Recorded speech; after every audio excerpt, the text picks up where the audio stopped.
पुणे जिल्हा परिषदेच्या आतापर्यंतचे जेवढे निकाल आलेत तर त्याचे अपडेट्स मी आपल्याला सांगते की पुणे जिल्हा परिषदेच्या एकूण जागा आहेत 73 आणि त्यातल्या 26 जागांचे निकाल लागलेले आहेत। त्यामुळे आता कुठल्या पक्षाला किती जागा मिळाल्यात आणि किती कुठल्या पक्षाचा खरं तर वर्चस्व तुर्तास पाहायला मिळतोय हे आपण समजून घेऊयात, कारण 12:30 वाजून गेलेत।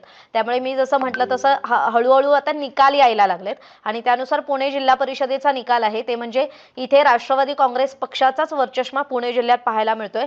अजित पवारांच्या राष्ट्रवादी काँग्रेस पक्षाचा, ज्यांना खरं तर 15 जागांवर ते विजयी झालेले आहेत।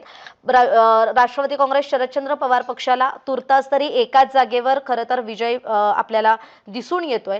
भाजपला 5 जागा, शिवसेनेला शिंदेची शिवसेना 3 जागांवर विजयी आहे। ठाकरे गटाच्या शिवसेनेला तुर्तास तरी एकच जागा आहे, अपक्षकडे सुद्धा एकच जागा आहे। पण काँग्रेस पक्षासाठी मात्र धोक्याची घंटा आहे। काँग्रेस पक्षाला अजूनही पुणे जिल्हा परिषदेत खातं उघडता आलेलं नाहीये।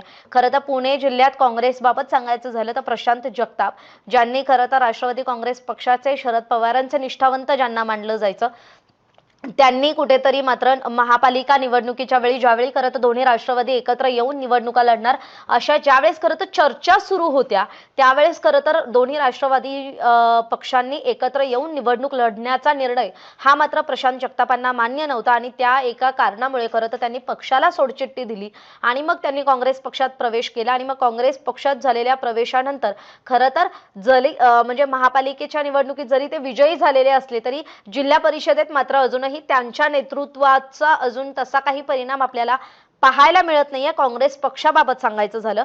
आणि भोरमधून एक निकाल आलाय की तिथून एक अपक्ष जे आहेत चंद्रकांत बाठे हे विजयी झालेले आहेत।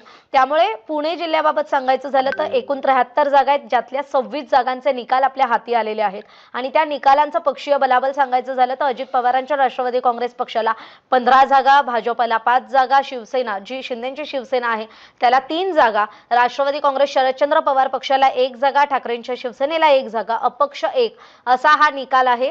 तुर्तास पुणे जिल्हा परिषदेचे अपडेट ज्यांना हवे होते त्यांच्यासाठी खरं तर ही माहिती होती। त्यानंतर महाराष्ट्रातील सर्व बातम्यांचे विश्वासार्ह व्यासपीठ, सकाळच्या सर्व सोशल मीडिया प्लॅटफॉर्मला लाईक, फॉलो आणि सबस्क्राईब करा। तसंच सर्व नोटिफिकेशनसाठी बेल आयकॉन प्रेस करायला विसरू नका।